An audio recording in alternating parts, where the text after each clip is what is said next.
आप सबको नमस्कार। हम लोग इससे पहले संधारित्र चैप्टर जो धारिता चैप्टर जो है वो पढ़ रहे हैं और धारिता में हमारा आज टॉपिक है समांतर प्लेट संधारित्र, और जिसके अंदर पूर्ण रूप से परावर्तक माध्यम भरा हुआ है और उसकी हम लोगों ने धारिता ज्ञात करनी है। संधारित्र की धारिता हमने पहले ज्ञात की थी, कुछ उसी तरह का ही टॉपिक है ये, लेकिन उसमें माध्यम नहीं भरा हुआ था। और आज वाले हमारे टॉपिक के अंदर पूर्ण रूप से माध्यम भरा होगा, परावर्तक माध्यम। तो शुरू करते हैं। माना हमारे पास एक समांतर प्लेट संधारित्र है, ये भी समांतर प्लेटें, और इन समांतर प्लेटों के बीच में जो दूरी है वो है स्मॉल डी। ये दूरी अल्प रखी जाती है, इसका रीजन होता है धारिता। इस दूरी को कम रखने से धारिता क्या होती है, ज्यादा होती है। और इन समांतर प्लेट संधारित्र की प्लेटों पर हम जानते हैं विपरीत प्रकृति का समान आवेश होता है। एक प्लेट ऋणावेशित और दूसरी प्लेट धनावेशित होती है, और इन दोनों प्लेटों के बीच में जो भी खाली स्थान है, स्पेस है, उसमें हमने पूर्ण रूप से माध्यम भर दिया है। और इस माध्यम का परावर्तक वैल्यू है वो एप्सिलॉन आर। ये है इस माध्यम का परावर्तक। इन प्लेटों का क्षेत्रफल मान लेते हैं ए है, तो फिर ये परावर्तक पट्टिका का इस साइड का जो क्षेत्रफल है वो भी ए होगा। और इन प्लेटों पर आवेश मान लेते हैं, इस पर माइनस क्यू और इस पर प्लस क्यू है। तो ये हमारी थ्योरी हो जाएगी। थ्योरी क्या होगी, माना समांतर प्लेट संधारित्र की प्लेटों के मध्य दूरी d और समांतर प्लेट संधारित्र की प्लेटों का क्षेत्रफल जो है वो a है। ध्यान रहे a एक प्लेट का क्षेत्रफल है, और संधारित्र की प्लेटों पर आवेश जो है वो है प्लस क्यू और इस पर माइनस क्यू। तो संधारित्र का आवेश किसे कहेंगे, हमने पीछे पढ़ा है। संधारित्र का आवेश मतलब एक प्लेट का आवेश। तो संधारित्र पर आवेश कितना है, क्यू। अब शुरू करते हैं हम लोग धारिता के लिए का। तो सर्वप्रथम प्लेटों के मध्य विद्युत क्षेत्र की तीव्रता कितनी होगी। विद्युत क्षेत्र की तीव्रता हमने पढ़ा था प्लेटों के मध्य सिग्मा अपॉन एप्सिलॉन नॉट होती है। लेकिन कब, जब प्लेटों के मध्य क्या हो, निर्वात हो, कोई माध्यम न हो। लेकिन वर्तमान में एप्सिलॉन आर परावर्तक का एक माध्यम है, तो यहां आ जाएगा एप्सिलॉन आर। ये होगी प्लेटों के मध्य विद्युत क्षेत्र की तीव्रता। हमें धारिता ज्ञात करनी है, तो धारिता का सूत्र आपको याद होगा, C बराबर होता है Q अपॉन V। और ये V क्या है, V है संधारित्र का विभव। और संधारित्र का विभव किसे कहते हैं, प्लेटों के मध्य जो विभांतर होता है उसे संधारित्र का विभव कहते हैं। ये हमने पीछे के टॉपिकों में पढ़ा भी था। तो हम लोग याद करेंगे संधारित्र का विभव। संधारित्र के विभव का मतलब है प्लेटों के मध्य विभांतर ज्ञात करना। तो विभांतर की परिभाषा हम जानते हैं। विभांतर की परिभाषा हम जानते हैं कि एक स्थान से दूसरे स्थान तक एकांक आवेश को लेकर आने में किया गया कार्य। कहने का मतलब इस प्लेट से इस प्लेट तक एकांक आवेश को लेकर आने में किया गया जो कार्य है वही इन प्लेटों के मध्य विभांतर है, और इन प्लेटों के मध्य जो विभांतर है वही संधारित्र का विभव है। तो कार्य ज्ञात करना है, तो कार्य का सूत्र क्या होता है, बल इंटू विस्थापन। तो एकांक आवेश पर बल कितना होगा, तीव्रता के बराबर। और विस्थापन कितना हुआ है, यहां से यहां तक लेकर आ रहे हैं, तो विस्थापन होगा d। तो बल इंटू विस्थापन, ये हो गया कार्य का सूत्र, और यही होगा संधारित्र का विभव। तो V बराबर बनता है sigma upon epsilon not epsilon R गुणा में d। सिग्मा क्या होता है, सिग्मा होता है पृष्ठ आवेश घनत्व, और पृष्ठ आवेश घनत्व की परिभाषा हमने पीछे पढ़ी है। तो सिग्मा बराबर क्या होगा, प्लेट पर स्थित आवेश बटा में प्लेट का क्षेत्रफल।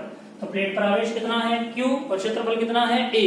तो सिग्मा की वैल्यू इसमें रखी जा सकती है Q upon A epsilon not epsilon R गुणा में D।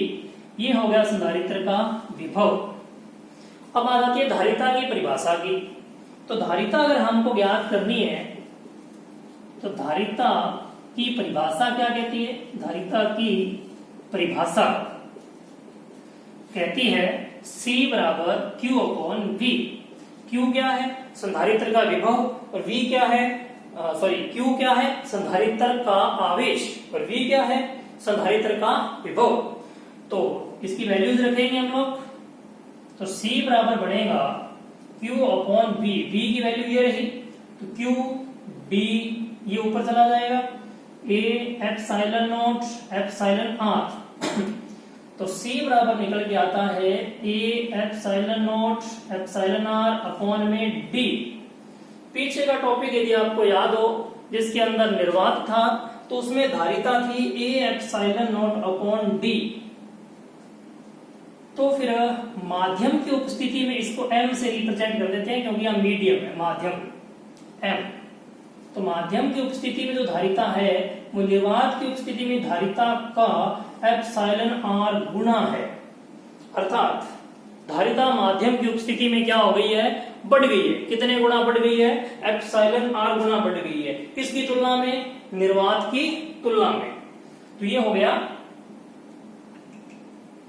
पूर्ण रूप से जो परावर्तन भरा हुआ है उस स्थिति में धारिता का मान। इसके बाद नेक्स्ट टॉपिक समांतर प्लेट संधारित्र का ही है, लेकिन पहले वाले में हमने पढ़ा पूर्ण रूप से जब परावर्तन माध्यम भरा हो, और हम पढ़ेंगे अब आंशिक रूप से परावर्तन माध्यम भरा हो। अर्थात प्लेटों के संपूर्ण भाग में अब हम माध्यम नहीं भरने वाले हैं, उसके कुछ एक भाग में माध्यम भरेंगे। तो पहले की तरह माना हमारे पास एक समांतर प्लेट संधारित्र है, और समांतर प्लेट संधारित्र की प्लेटों का क्षेत्रफल A और प्लेटों के बीच की दूरी स्मॉल d है। प्लेटों पर आवेश प्लस Q माइनस Q है।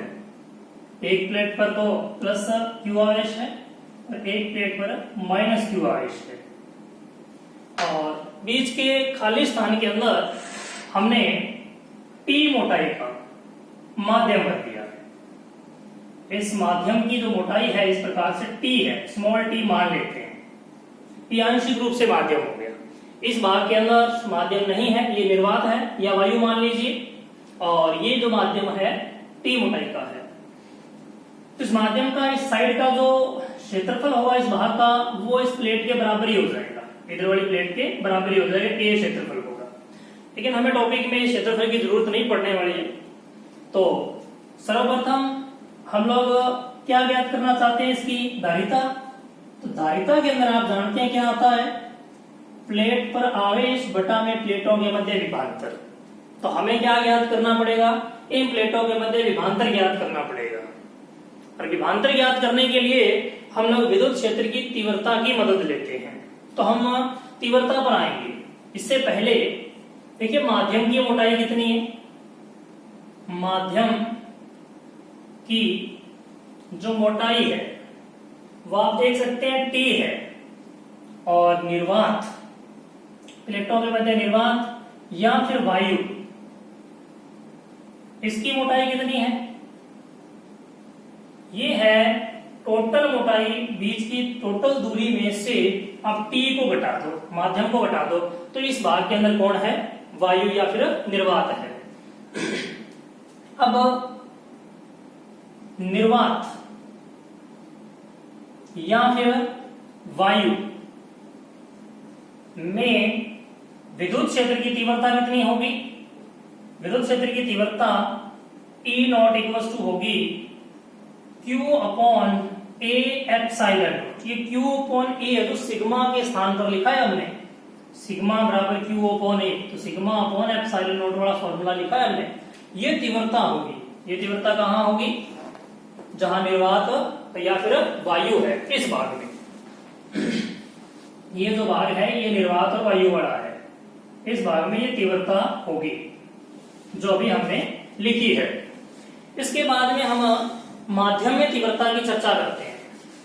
तो जो बीच में हमने माध्यम भरा है, परावर्तक माध्यम, माध्यम में विद्युत क्षेत्र की तीव्रता कितनी होगी वो मान लेते हैं EM। तो कितनी होगी? Q upon A epsilon not epsilon R। ये जो माध्यम भरा है इसका प्राप्तांक वैल्यू जो है वो हमने एप्सिलॉन R माना है। तो ये जो तीव्रता है ये कहां होगी? माध्यम में होगी। तीव्रता से हम लोग क्या ज्ञात करने वाले हैं? विभवांतर। विभवांतर की डेफिनेशन आपको याद है? क्या डेफिनेशन है?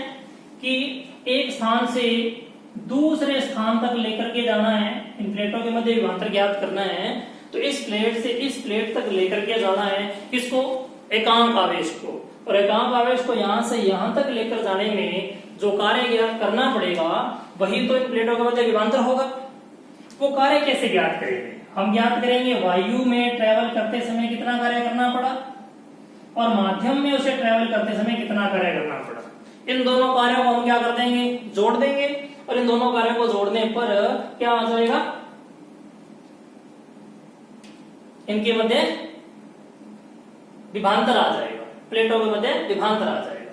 तो करते हैं। संधारित्र का विभव किसे कहते हैं? प्लेटों के मध्य विभवांतर को ही कहते हैं। तो ये कैसे आएगा? वायु में एकांक आवेश, वायु में एकांक आवेश को गति करवाने में किया गया कार्य प्लस माध्यम में एकांक आवेश को गति करवाने में किया गया कार्य, इन दोनों कार्यों को हमें क्या करना होगा? जोड़ना होगा। तो विभवांतर V कितना आने वाला है? तो वायु में एकांक आवेश को गति करवाने में किया गया कार्य कैसे ज्ञात होगा? कार्य का सूत्र होगा एकांक आवेश पर लगने वाला बल गुणा में विस्थापन। तो एकांक आवेश पर जो बल होता है वो तो तीव्रता के बराबर होता है, और वायु में तीव्रता कितनी है? E0। और वायु में विस्थापन कितना होगा? वायु में विस्थापन ये वाला और ये वाला जोड़ देंगे, और ये कितना होगा? ये होगा D माइनस T।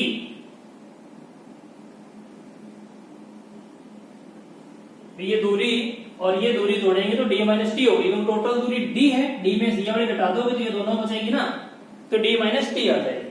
तो ये आएगा विस्थापन D माइनस टी प्लस माध्यम में गति करवाने में किया गया कार्य। तो माध्यम में तीव्रता कितनी है? माध्यम में तीव्रता है EM। ये रही, ये तो बल हो गया। तीव्रता जो है वो एकांक आवेश पर लगने वाला बल हो गया, बल इंटू विस्थापन। तो माध्यम में विस्थापन कितना करवाना है? Small t। ये तो है विस्थापन, यहां से यहां तक जाएगा माध्यम में, तो विस्थापन कितना होगा एकांक आवेश का? Small t। ये हो गया विस्थापन, बल इंटू विस्थापन कार्य, माध्यम में एकांक आवेश को गति करवाने में किया गया कार्य। इन दोनों कार्यों को जोड़ेंगे तो संधारित्र का क्या आने वाला है? विभव। तो जोड़ते हैं। तो V equals to E not की वैल्यू अभी हमने निकाली थी, कितनी थी? Q upon A epsilon not गुणा में D minus T plus EM माध्यम में तीव्रता अभी निकाली थी हमने, Q upon A epsilon not epsilon R गुणा में T। तो इन दोनों को हल करते हैं तो ये बढ़ेगा Q A एप्सिलॉन नॉट, तो यहां से क्या आ जाएंगे? कॉमन आ जाएंगे, तो यहां बचेगा D माइनस टी और plus T upon epsilon R। ये आ गया संधारित्र का विभव। अब धारिता की परिभाषा क्या कहती है? धारिता की परिभाषा हमने पीछे पढ़ी है इसी चैप्टर में, C बराबर Q अपॉन V। संधारित्र की प्लेटों पर आवेश बटा में संधारित्र का विभव। तो C बराबर बढ़ेगा Q अपॉन V का वैल्यू रखेंगे तो Q गुणा में आ जाएगा D माइनस टी और plus T upon epsilon R, और ये जो बटा में है ये ऊपर चला जाएगा A एप्सिलॉन नॉट। तो Q से Q कट हो जाएगा, Q से Q कट हो गया और बचेगा C बराबर A एप्सिलॉन नॉट d minus T plus T upon epsilon are.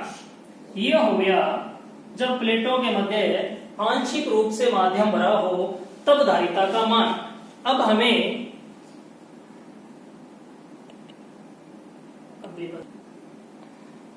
तो अब हम इसमें देखते हैं कि यदि माध्यम नहीं हो तो क्या होगा, तो माध्यम की मोटाई 0 हो जाएगी।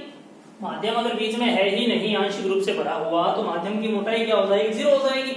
अगर हम यहाँ t की वैल्यू 0 रख दें तो c बराबर क्या बनेगा, a epsilon not upon d।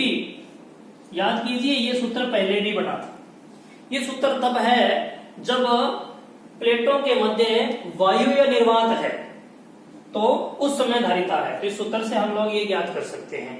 अब यदि हम लोगों को संपूर्ण भाग में माध्यम भर के दे दिया जाए, पूर्ण प्रावतांक भरा हो, जैसा कि इससे पहले टॉपिक में पढ़ा था हमने, तो उस स्थिति में t की जो वैल्यू है वो किसके बराबर हो जाएगी, चित्र से देखिए, जो t की वैल्यू है वो किसके बराबर हो जाएगी, इस d के बराबर हो जाएगी। तो अगर पूर्ण रूप से माध्यम भरा हो तब धारिता का सूत्र देखिए पीछे वाले टॉपिक वाला सेम बन जाएगा। इसके अंदर हम लोग वैल्यू रखेंगे, इस फॉर्मूले में हम वैल्यू रखेंगे, किसकी वैल्यू रखेंगे, d की, और सॉरी t की। t बराबर क्या रखेंगे, d। देखिए दो केसेस हो गए इसमें। ये केस फर्स्ट था जब माध्यम नहीं हो, और ये केस कौन सा हो गया, ये हो गया केस सेकंड, जब पूरी प्लेटों के मध्य संपूर्ण भाग में माध्यम भर दिया गया है।